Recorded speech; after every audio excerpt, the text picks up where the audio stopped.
Good morning, guys, or evening, or noon, or nighttime, whatever time you're watching this. Good, whatever it is. And happy 4th of July, even though this video will probably be released much later than 4th of July, because it's tomorrow, and I'm like 3 videos behind right now. So, with that being said, last night, I didn't film it, but I did take a few minutes to go ahead and sand the engine bay with 500 grit, and simple reason for that is you guys saw me blow glitter all over it in the last video, and you know, glitter is fun and awesome, especially when you try to convince your wife when she comes home from vacation that you get glitter all over the house. We're gonna pretend like that didn't happen. Everything sparkles around here now, so it is what it is. Threw glitter all over the engine bay, and when you use glitter, it creates texture because, you know, it's a particulate, it's in your paint, and it's not smooth, so I went ahead and sanded it down with 500 grit so we could make a smoother texture, hopefully. I don't expect it to be perfect by any means. I am doing this with rattle cans. I did put the flake on improperly, and you know what? We're just doing our best here. And that's the theme of this build, is we're doing our best, and hopefully it's better than my last build, which I think it will be. Never painted an engine bay, so this is all kind of like a big old learning process for me, so that's super exciting. Today's task is to clear coat the engine bay again for the, I don't know, millionth time, but this should hopefully be one of our last times clear coating it, and we're gonna lay it on just stupid thick today. Obviously not in one go, but the whole idea here is to just lay it on thick, cover all that glitter up, seal it in, and hopefully remove any sort of textured feeling from the engine bay. Fingers crossed. We're gonna get started. Peace.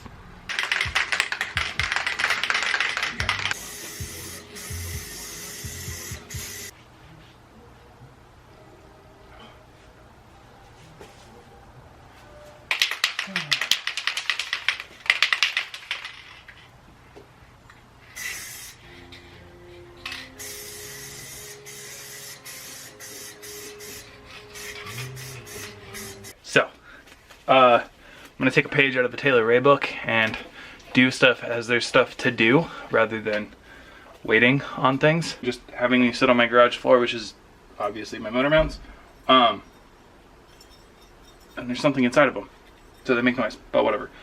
We got our bushings, which I think I showed you guys these bushings earlier. The energy suspension bushings, description down below. These are actually Chevy. But anyway, you just need one kit, and it'll give you 2 of them, which is all you need for a set of motor mounts. And yeah, it'll give you basically 2 of these. There's a little sleeve in there, which is just sitting in there.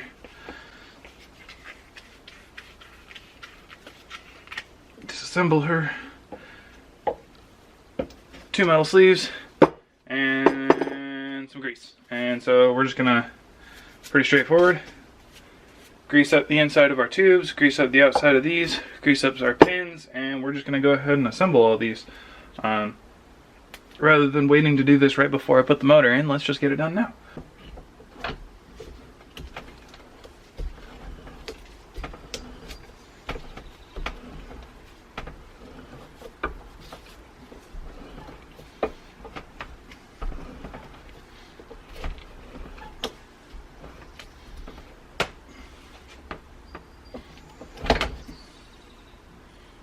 There's one.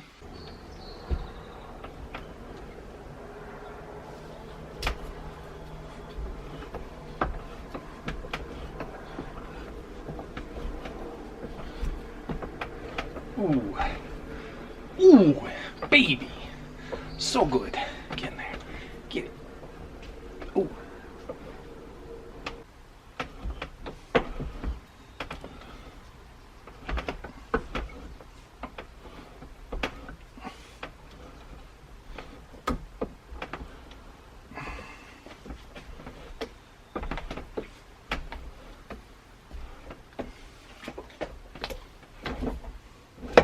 Yes, best part about this whole job that I just did, I get to throw a box away as I throw the garbage back on the ground. So that's exciting because there's a lot of boxes sitting in the back of the RX-7 at the moment. 1 down, many to go.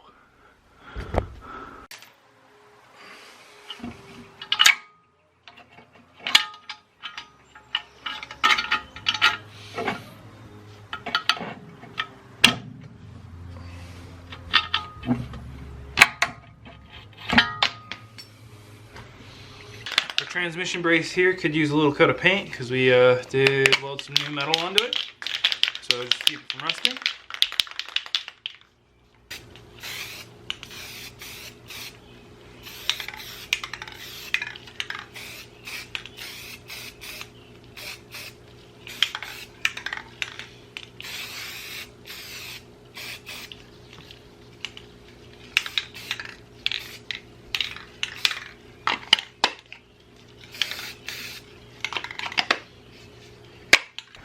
Okay, so we have our control hammer, our control arm in the vise.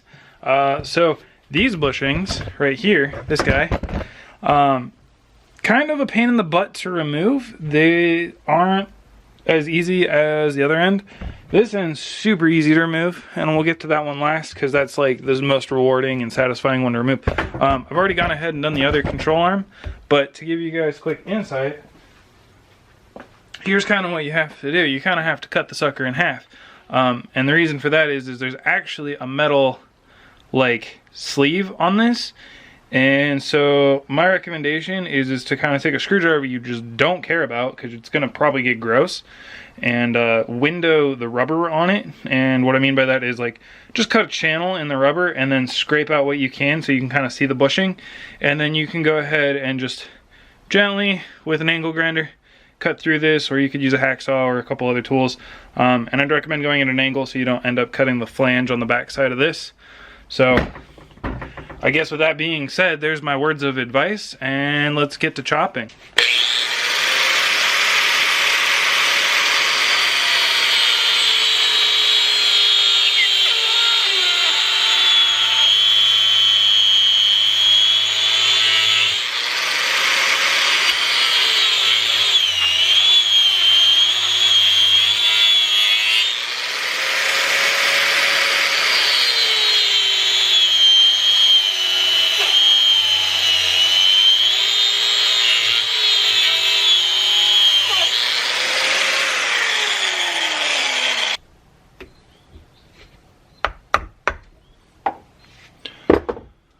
Okay, now that we have a window, you can kind of see it, right?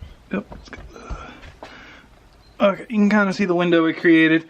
There is metal hiding under there. There's just still a thin layer of rubber, but this allows you to kind of see how much you need to chunk down on it.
Yes!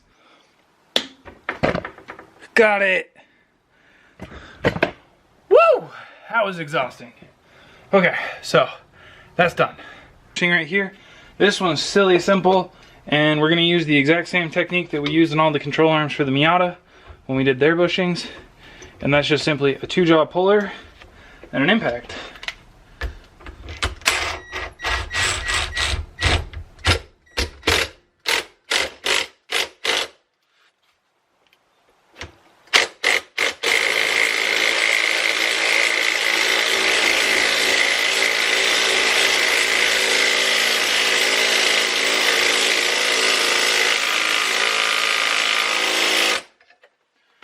if it gets stuck, like this one's kind of doing, we use just a little bit of heat. And we don't actually have to light the bushing on fire. All you have to do is heat up the metal casting around the bushing, and what that'll do is it'll heat the bushing up enough to just barely melt it and give it enough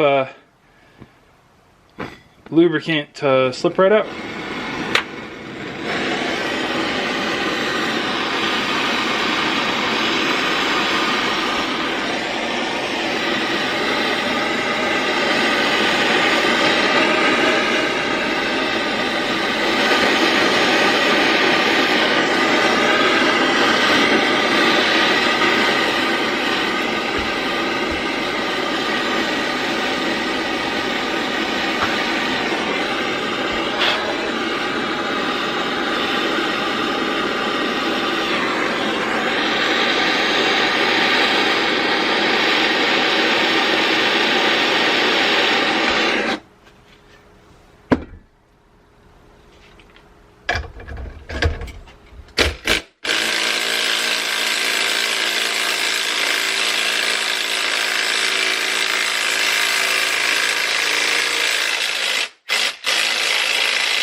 You know, the other one came out easier.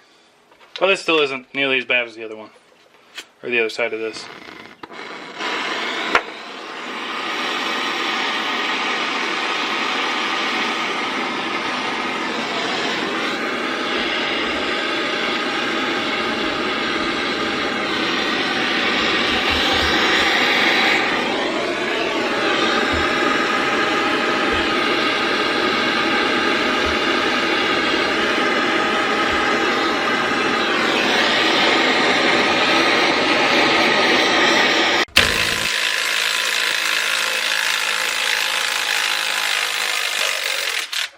Just got these bad boys right here, the control arms, the lower control arms for the front.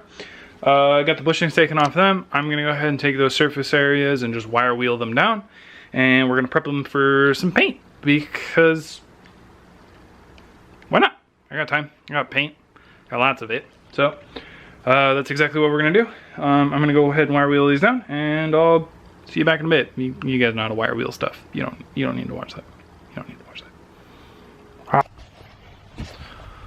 What's going on, dudes or dudettes? Most likely dudes.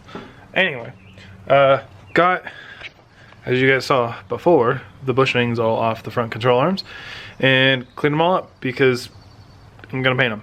And clean metal is easier to paint. So here they are, all nice and shiny. We'll just wire wheel them down. If you guys can't tell, it's significantly later in the day and probably gonna head inside and take a shower here in a second. But before I do so, I'm gonna go ahead and show you this wonderful engine bay. Here's the results. It looks better in person. On the camera it kind of looks a lot more washed out, so like, yeah. Anyway, there are spots where it's like, you know, it could be brighter and whatnot, but and it's not perfect by any means, and I don't recommend doing it this way at all, but I did it and we're here now, so I accept it. I think it's kind of rad and I think it's gonna look still pretty good when it's done. But I don't think I'd do it again. I would definitely do it a different way if I did it. So, learn from my mistakes. Don't do it this way. Just do it the better way. As always, the subframe still looks super dope to me. Hasn't gone in yet. This thing's, whatever, more or less painted. Kind of the ugly transmission brace I made, but it works. That's gonna be it for today. I'm gonna go get cleaned up.